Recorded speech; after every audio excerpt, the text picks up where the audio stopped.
Let's celebrate, celebrate good times, come on now.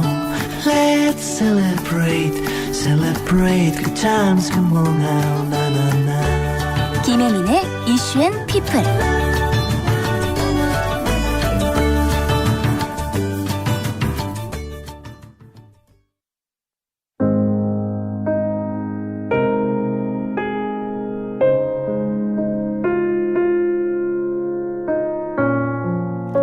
금요일에 보내드리는 김혜민의 이슈앤피플. 쏟아지는 이슈와 뉴스 속에서 여러분도 얼마나 피곤하세요. 그래서 오늘은 여러분들에게 특별 서비스 해드립니다. 우리의 마음과 뇌에 영양제를 주는 시간을 좀 준비했는데요. 제목하야 시야 뉴스를 부탁해입니다.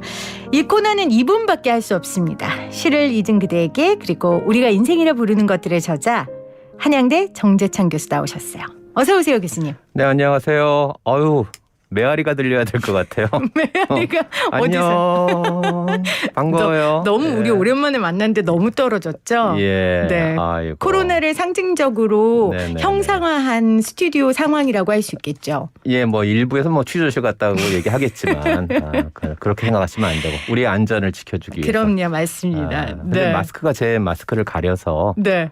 저의 수려한 마스크를 보여드리지 못하는 그러니까요. 게 안타깝습니다. 저도 늘 그게 안타까운데요, 교수님. 또 청취자분들 말로는 마스크를 또 뚫고 나가는 무언가가 있다고 하더라고요. 여전히 제정신이 아니거든요. 예. 자, 여러분, 제가 김혜민의 이슈앤피플 하면서 제 응원단들을 제가 요즘 한 분 한 분 모시고 있어요. 우리 정재찬 교수님은 제 마음대로 제 응원단 한 34호에 임명했거든요. 네. 너무 뜨뜻미지근하신 거 아니에요? 부르면 옵니다.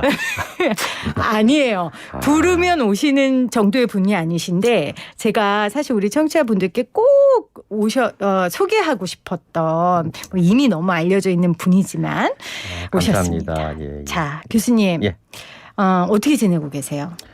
그냥 이제 주캐로 돌아가서 이제 교수답게. 예. 아이들 잘 가르치고 네. 연구하고 글 쓰고 이제 그러고 있습니다. 예. 그렇군요. 우리가 인생이라 부르는 것들. 네. 이 책에 또 제가 또 추천사를 쓰지 않았겠습니까? 예, 고맙게도 그 덕분에 책이 좀 팔린 것 같아요. 정말. 예, 감사합니다. 예, 예. 저 빼고 다 유명한 분들이었는데. 왜 그렇습니까? 제일 유명하신 분이에요. 저도 책을 한 권 썼는데 저희 후배들이 제가 책 쓸 때는 아무도 선배 대단해요 이런 말 안 했는데 제가 교수님 책에 그 유명하신 분들하고 추천사를 쓴 걸 보고 선배 되게 대단하네요 이러더라고요. 아유. 이게 인생이죠 뭐. 그렇죠. 예. 주거니 받거니 서로 돌보고 예. 묻어가는. 네, 서로 돌보는 겁니다. 예. 사실 우리가 인생이라 부르는 것들로 강의 전국 다니며 많이 하셨잖아요. 요즘 그거 못 하시죠? 요즘 대면 상황은 많이 줄어들었고요. 네. 예, 그래서 이제 비대면으로 많이 하는데 사실은 대면을 해도요. 다들 마스크를 가리고 있으니까 그거 역시 대면은 아니거든요. 얼굴이 보여야 대면이죠. 맞아요. 예, 그래서 궁극적인 대면은 이제 다 백신 맞고 내년을 기대해 봐야죠. 와, 내년에 바빠지시기 전에 이렇게 제가 모셔서 너무 다행이고요. 바빠도 부르면 온다니까. 정말로요? 어떡하겠습니까? 여러분 들으셨죠? 네. 제가 그래서 아예 코너를 만든 거예요. 시야 뉴스를 부탁해. 이거 일회성인 줄 아셨죠? 이거죠. 혹시 제가 우리가 인생이라 부르는 것들이 이제 돌봄 파트의 소제목이 네. 엄마를 부탁해였는데 그래요? 그거 갖고 오신 거죠? 그거 읽고 펑펑 울었다 뭐 극하더니 이러려고? 아까 말씀하셨잖아요. 인생은 돌고 도는 거고 서로 돌보는 거라고 하셨으니까 저는 정재찬 교수님께 저를 부탁하면서 코너 이름 시야 뉴스를 부탁해라는 코너를 좀 만들어 보도록 하겠습니다. 이 코너 이름 어떠세요? 그래서 제가 카피했다고만 생각하신 거예요? 시도 바빠요. 시도 바쁘구나. 자꾸 부탁 좀 하지 마. 힘들어 죽겠어요. 우리도. 아니 근데 그게 시의 역할 아니에요? 인생을 위로하고 격려하고. 예, 맞습니다. 사실 제가 우리가 인생이라 부르는 것들에서도 우리가 인생이라 부르는 수많은 관문들이 있는데 그때마다 시가 다 있었다. 그러니까 삶엔 다 시가 있다. 우리가 그동안 너무 시와 삶을 분리해서 학교 현장에서만 지겹게 공부할 때 하고 하다 보니까 시의 힘을 몰랐던 것 같아요. 사실 시가 인생 도처에 있다면 인생 도처에 뉴스가 있으니까 시가 왜 뉴스를 감당 못하겠습니까?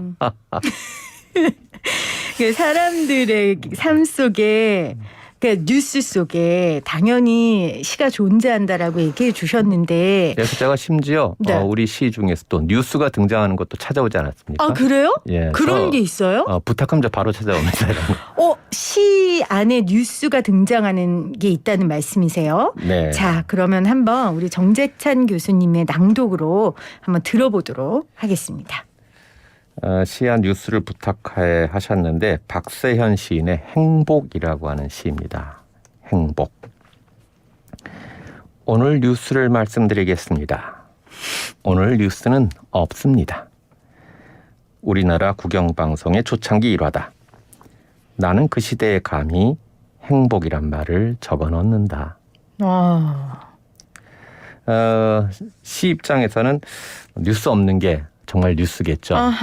그리고 우리가 원하는 행복은 뉴스가 없는 시대가 아닐까라고 이 시인은 생각하는 것 같아요. 물론 이렇게 얘기하면 이제 YTN은 큰일 나는 거죠.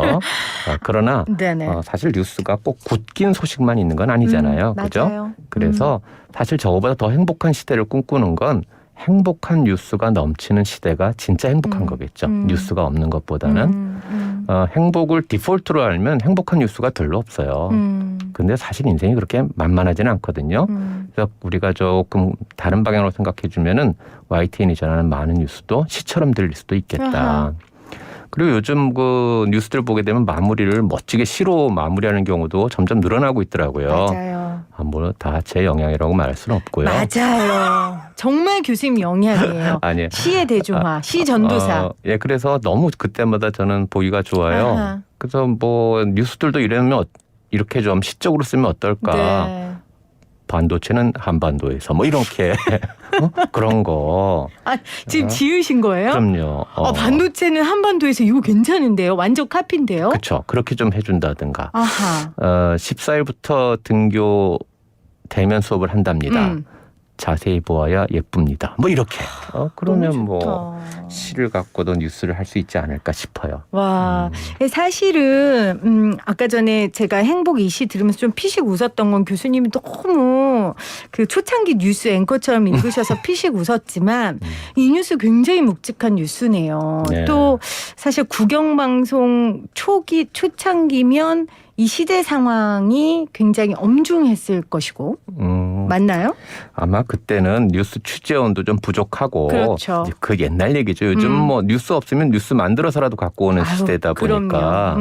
그런데 특별한 뉴스가 없다라고 방송을 했다는 건 태평성대라는 뜻도 되겠잖아요. 그래서 우리가 가장 원하는 뉴스는 어떤 걸까요? 네. 오늘도 뉴스가 없습니다. 오늘도 별일이 없었습니다. 예, 오늘도 뉴스가 없습니다. 네. 그런 거겠죠. 오늘도 별일 없이 일상을 잘 살아서 할 말이 없습니다. 예. 이게 우리 인생에 있어서는 정말 예. 최고의 뉴스가 아닐까 싶어요. 박세현 시인의 행복이라는 시를 주셨고요. 시야 뉴스를 부탁해라는 코너니까 요즘 뉴스 보면서 교수님은 제일 마음이 가는 대상, 뭐 뉴스 내용 이런 거 있으세요? 요즘 뭐 아동학대 뉴스 같은 거 봐도 정말 몸소리가 치고요. 뭐 어른들도 꼴 보기 싫지만 제일 학교도 등교하고 이제 막 한참 배워야 될 아이들이 뛰놀아야 될 아이들이 그걸 박탈당한 거. 우리 대학생들도 마찬가지거든요. 그렇죠. 지금 저 아직 얼굴 못 본 대학 제자들 많아요. 제일 가슴 아파요. 그렇죠. 저도 코로나 때문에 가장 피해를 보고 힘들었던 대상이 아이들이라고 생각을 하는데 그래서 제가 교수님께 아이들을 위한 시도 좀 한 편 준비해 주세요 했더니 마종하 시인의 딸을 위한 시를 주셨어요. 예. 근데 교수님은 또 딸이 없잖아요. 그럼요. 그래도 혜민 PD님이 워낙 또 그 딸내미.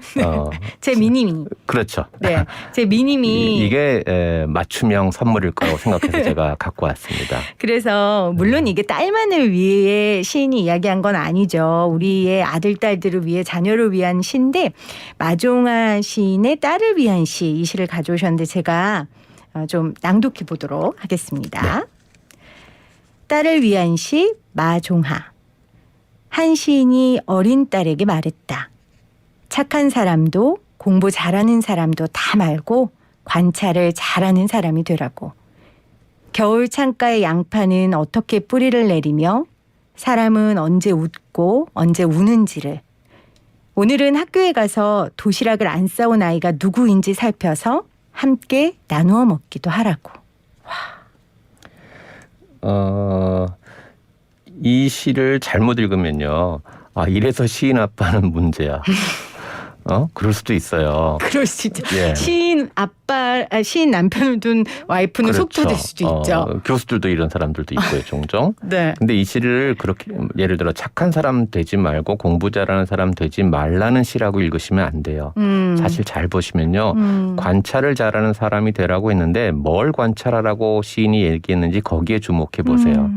겨울 창가의 양파는 어떻게 뿌리를 내리는지 잘 관찰하면요. 얘는 공부 잘하는 아이가 될 거예요. 그럴 수밖에 없겠죠. 근데 공부 잘하는 사람이 되라. 그러면 겨울 창가 양파 안 보고요. 전과 보고요. 아하. 바로 외우면 돼요. 그렇게 하는 게 훨씬 공부 잘해요. 근데 그 아이는 나중에 과학자가 되지는 못할 거예요. 그래서 우리가 공부 잘하는 사람이 되라, 공부 잘하는 사람이 되라 보다는 관찰을 잘하는 사람이 되렴.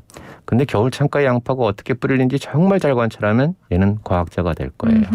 또 뭘 관찰하라고 했냐면은 사람들은 언제 웃고 언제 우는지를 관찰하는 아이가 되면 얘는 인성이 좋은 애로 성장할 거예요. 그래서 이 시는 공부 잘하는 사람도 착한 사람도 되지 말라 했지만 사실은 가장 창의적이고 가장 아하. 인성이 좋은 아이로 자라기를 바라는 시인의 마음이 잘 담긴 시입니다. 그렇네요. 그리고 끝내 그것이 관찰로만 머물러서는 안 되겠다. 그래서 오늘은 학교에 가서 도시락을 안 싸온 아이가 누구인지 잘 관찰해서 그다음 실천이 중요한 거예요. 함께 나누어 먹으라고. 아니 고등학교, 중학교 때 시를 국어 선생님이 이렇게 분석해 줬으면 우리나라 사람들 다시 좋아했을 것 같은데. 예. 근데 괜찮아요. 저도 고등학교 때 그렇게 배웠는데 지금 이렇게 해석할 수 있잖아요. 어떻게 하면 그렇게 해석할 수 있어요? 시를 한 1000번 읽으면 그게 해석이 됩니까? 저 솔직히 말하면 저도 처음에 이 시가 그렇게 매력 있게 다가오진 않았어요. 아하. 그냥 그래? 또 좋은 얘기 했겠네 싶었는데. 시인스럽게 말했네. 예.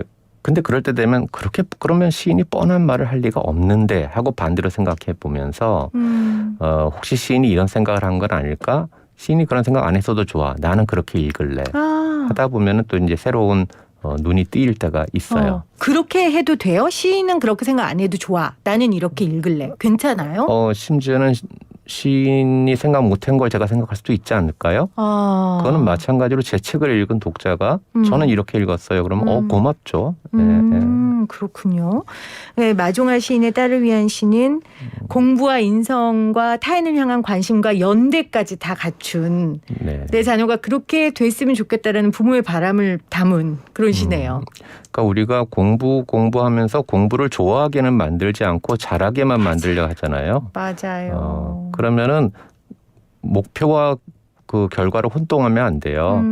너 어디 S대 가야 돼. 그거는 결과지 목표일 수는 없어요. 열심히 공부해서 그 결과로 그다음 얻을 수도 있고 근데 가끔 못 얻을 수도 있거든요. 인생이 그런 거지. 근데 다 내가 뭘 했으니까 뭘 얻어야 공정해. 그것도 잘못된 생각이거든요. 근데 너무 우리가 목표 중심으로 하다 보니까 공부는 잘하는데 공부가 싫어. 그거는 옳은 거 아니죠. 알겠습니다. 우리 정재창 교수님은 시인 아니고요. 여러분 시인인 줄 아시는데 시인 아니고요. 시 전도사이자 교수입니다. 우리 학생들에게 특히 우리 정재창 교수님은 융합 교육을 또 실시하신 분 아니겠습니까? 공대생들에게 시를 전도한. 예. 네. 시와 영화, 노래 여러 가지 함께 섞어서 그렇게 전하고 있습니다. 네, 그 경험으로 시를 오늘 선택해 오셨어요. 여러분 정재창 교수가 선택해 온 시들 한 번씩 더 곱씹어서 읽어보시면 좋을 것 같습니다. 자, 오늘 시와 뉴스를 부탁해니까 코로나 이야기 안 할 수 없죠. 네네. 사실 진짜 코로나 뉴스로 한 2년 동안 정말 YTN은 정말 많이 이걸 보도했는데 어떻게 견디셨어요, 교수님은? 저한테 코로나는 정말 아이러니의 시대라고 말하고 싶어요. 그러니까 가장 작고 볼품없는 바이러스가 인간의 위대한 문명을 멈추게 했고 우리는 사회적 동물인데 사회적 거리를 유지해야 살아갈 수 있다 그러고 또 우리가 코로나 블루 우울해지니까 스카이 블루 오히려 맑은 하늘이 찾아오고 아하. 그래서 코로나는 우리한테 반성의 시대를 준 건 아닐까라고도 생각해 볼 수 있다는 거죠. 너네 그렇게 잘 나가? 그래서 저는 오히려 시처럼 시시하고 정말 보잘것없고 이 바이러스만도 못한 취급받았던 그런 것이 오히려 야 우리 사는 게 맞니? 하고 이야기를 던져줄 수 있는 그런 시대라고 오히려 생각을 했고요. 그렇게 어떻게 살아가야 되느냐 하는 뭐 도덕률적인 질문보다는 가령 페스트 같은 소설을 보는 거죠. 그러면 페스트 시대는 어땠을까? 근데 그 알베르 까미가 써놓은 거 보면 이런 구절이 나와요. 거기 이제 의사 리웨라고 하는 사람이 남들은 다 도망간 곳에서 남아서 환자를 치료하고 그러니까 네. 랑베르 기자가 이제 질문을 던진 거예요. 왜 이러냐. 그러니까 이 사람은 의심한 거죠. 넌 무슨 이념 때문이냐. 뭐 등등 여러 가지 자기가 생각해놓은 가설이 있었는데 리웨는 그냥 이렇게 얘기해요. 이 모든 일은 영웅주의와는 관계가 없습니다. 이건 단지 성실성의 문제입니다. 이렇게 말하면 비웃으시겠지만 코로나와 싸울 수 있는 유일한 방법은 성실성밖에 없습니다. 그러자 그 성실성이라고 하는 게 뭡니까? 하고 되물었어요. 그때 의사 리웨는 다시 이렇게 답합니다. 제 경우로 말씀드리자면 자기가 맡은 직분을 완수하는 거라고 알고 있습니다. 그렇게 얘기를 하거든요. 지금 우리 코로나 시대에 이걸 지켜주고 있는 의료진들 보세요. 굉장히 성실하죠. 왜 성실하죠? 자기가 맡은 직분을 완수하는 거예요. 근데 제가 생각하는 까미가 이렇게 우리 성실하자 이렇게 말할 스타일의 사람은 아니었거든요. 네. 그래서 소설 원문을 찾아봤더니 그 성실성에 해당되는 단어가 굉장히 번역하기 까다로운 거예요. 아하. 어떻게 보면 정직, 성실 등등으로 번역할 수도 있고요. 체면, 자존심 이렇게도 번역할 수 있다고 생각해요. 그래서 제가 생각한 까미의 얘기는 이런 것 같아요. 의사가 너 거기 왜 남았어? 야 내가 체면이 있지. 이건 나쁜 뜻에서의 체면이 아니라 허세가 아니라 야 내가 의사로서 내가 갖는 체면이 있고 자존심이 있지. 여기 역병이 돈다고 내가 그럼 도망가? 그럴 순 없지. 이런 사람들이 세상을 지켜가는 거 아닐까. 그러면 우리가 하고 있는 모든 일이 아니 PD 왜 하세요? 왜 방송 지금 왜 하세요? 왜 이렇게 열심히 하세요? 딴 이유 없어요. 아니 PD로서 체면이 있지. 그럼요. 내가 맡은 일의 직분이 있지. 그럼요. 이거 자존심이 완수해야지. 그렇게 살아가면 각자가 우리 코로나 시대뿐만이 아니라 다른 시대에서도 우리가 살아갈 수 있는 거 아닐까. 그렇게 자기 직분만 완수해도. 그리고 그런 사람들이 세상을 구하고 살리는 맞습니다. 거 아닐까. 맞습니다. 그 생각을 합니다. 아, 정말 좋은 말씀을 해주셨어요. 그러니까 성실에 대한 개념, 이런 역병의 시대의 성실에 대한 개념, 또 나의 존재의 의미, 자존감, 이런 것들이 결국 내 자리를 지키게 하는 거고 자신이 맡은 직분을 완수하는 게 아닐까 싶어요. 그리고 그 사람들이 모여서 공동체가 돌아가는 거 아니겠어요? 다시 한번 코로나 이 긴 시대에 자기 자리를 지키신 여러분의 자존감과 자존심과 그리고 그 끈질김과 그 성실함을 저와 정지찬 교수님이 칭찬해 드리겠습니다. 자, 그럼 그분들에게 좀 위로가 될 만한 시 가지고 오셨어요? 저는 요즘 우리가 밥벌이 하느라고 힘들다 그러잖아요. 네. 윤성학 시인의 소금시라고 하는 게 있어요. 이게 얼핏 들으면 허무합니다. 마저 제 해석을 들어주세요. 네네. 자, 일단 소금시입니다. 로마 병사들은 소금 월급을 받았다. 소금을 얻기 위해 한 달을 싸웠고 소금으로 한 달을 살았다. 나는 소금 병정. 한 달 동안 몸 안에 소금기를 내주고 월급을 받는다. 소금 방패를 들고 거친 소금밭에서 넘어지지 않으려 버틴다. 소금기를 더 잘 씻어내기 위해 한 달을 절어 있었다. 울지 마라. 눈물이 너의 몸을 녹일 것이니. 자, 이 시는요. 우리가 병사, 솔저 영어로 이 로마 병사들의 그 어원을 쫓아가면 소금이라고 하는 겁니다. 솔저가 솔트에서 나왔습니다. 솔라리움이라고 하는데요. 그다음에 월급 받잖아요. 셀러리라고 그러지 않습니까? 이거의 어원도 솔트입니다. 아하. 그러면 이 시대로 하자면 내가 소금 월급 받기 위해서 내 몸 안에 있는 소금을 다 쏟아붓는 거예요. 너무 허무하지 않습니까? 쥐어 짜는군요, 나를. 아니 소금 얻기 위해서 소금 쓰는 거예요. 소금 안 썼으면 되잖아요. 먹고 살기 위해선 소금이 필요하고 그러려면 내 몸 안에 소금을 쏟아붓는 이건 너무 허무한 인생의 되돌이표 같단 말이에요. 그래서 우리가 울어도 안 돼요. 내 몸이 사라지니까. 그런데 결국은 그래서 이 사람이 뭘 했죠? 결국은 로마 병사로서 남들을 살려주고 남들을 지킨 거예요. 내가 나만 보면 내가 소금 벌려고 소금 쏟고 이게 사는 거냐 싶겠지만 내가 오늘 택배를 함으로써 나만 산 게 아니라 누군가를 살린 거예요. 내가 오늘 택시 운전을 하면서 나만 돈을 번 것이 아니라 그래서 급한 사람 태워서 그 사람 살게 해준 거예요. 그렇게 생각하면 내가 내 업에 충실하다는 것이 그렇게 허무한 것만은 아니지 않겠는가. 그럼요. 나도 살고 남도 살리는 것이 사실은 그게 우리 업의 본질이다 하는 생각을 좀 하셨으면 어떨까 해서 이 시를 갖고 왔습니다. 와, 노동이라는 게 나의 생계만을 위해도 저는 충분히 가치가 있다고 봅니다. 생계는 위대하니까요. 그렇지만 그 생계를 유지할 수 있고 또 하나 누군가의 생계, 누군가의 삶에 조금이라도 도움이 된다면 나의 노동의 가치가 이 소금값처럼 귀한 거잖아요. 네, 우리가 분업하면은 나쁜 거로만 생각하는데 사실은 내가 그거 다 할 수 없어서 남이 나눠서 해주고 있다라고 생각하면 사실 또 살만해요. 예, 그러니까 맞습니다. 내가 맡은 직분을 다하는 것이 우선 중요한 거다. 아까 아이러니의 시대라고 하셨잖아요. 교수님하고 쭉 이야기를 하면서 저도 그 BTS의 소우주라는 노래가 생각이 났어요.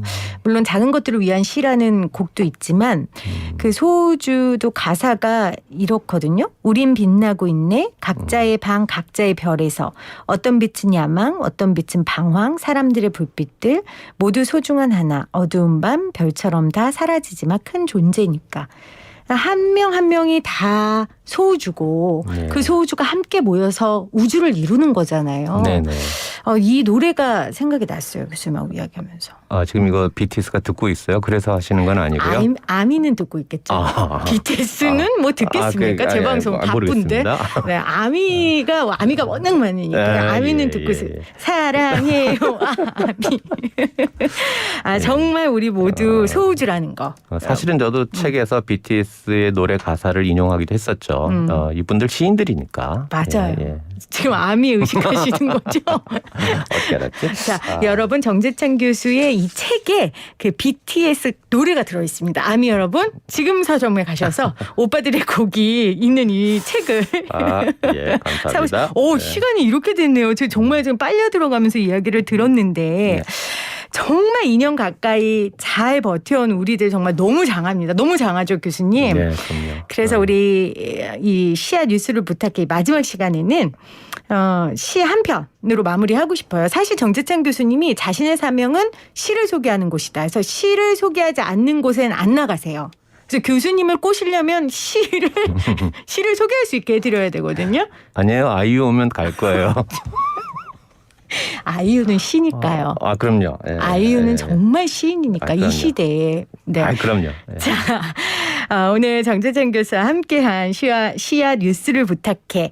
이 마지막 순서는 시 한 편으로 마무리하고 싶은데 이 시 낭독하면 가셔야 되니까 말이 안 킬 거예요. 왜 이 시를 갖고 오셨는지 설명해 주세요. 아까 제가 우리가 연결 때문에 죽고 연결 때문에 산다는 말씀 드렸는데 너무 우리가 연결되어 있었기 때문에 팬데믹까지 벌어졌잖아요. 근데 택배처럼 그런 연결이 없었으면 우린 지금 다 살아있을 수 없겠죠. 다시 사람에 대한 사랑을 회복할 때가 아닐까. 우리 지금 바닥 쳤는데 바닥은 희망이죠. 바닥이라고 절망하지 마시고 지금이야말로 이제 끝났어. 이제 바닥 치고 우리는 올라갈 일밖에 없어. 우리 다시 사랑하자 하는 뜻으로 올라왔습니다. 자, 곽재구 시인의 바닥에서도 아름답게 정재찬 교수의 음성으로 듣겠습니다. 바닥에서도 아름답게 곽재구. 사람이 사람을 사랑할 날은 올 수 있을까? 미워하지도 슬퍼하지도 않은 채 그리워진 서로의 마음 위에 물 먹은 풀꽃 한 송이 방싯 꽂아줄 수 있을까?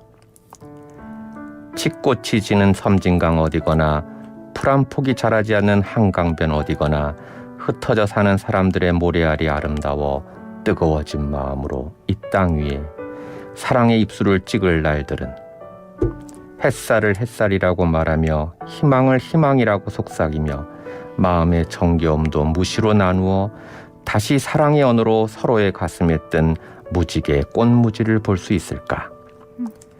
미쟁이, 토수, 배광공, 약장수 간호원, 선생님, 회사원, 박사, 안내양, 술꾼, 의사, 토끼, 나팔꽃, 지명수배자의 아내, 창녀, 포졸, 대통령이 함께 뽀뽀를 하며 서로 삿대질을 하며 야 임마 너 너무 아름다워, 너 너무 사랑스러워 박치기를 하며 한 송이의 꽃으로 무지개로 종소리로 우리 눈 뜨고 보는 하늘에 피어날 수 있을까?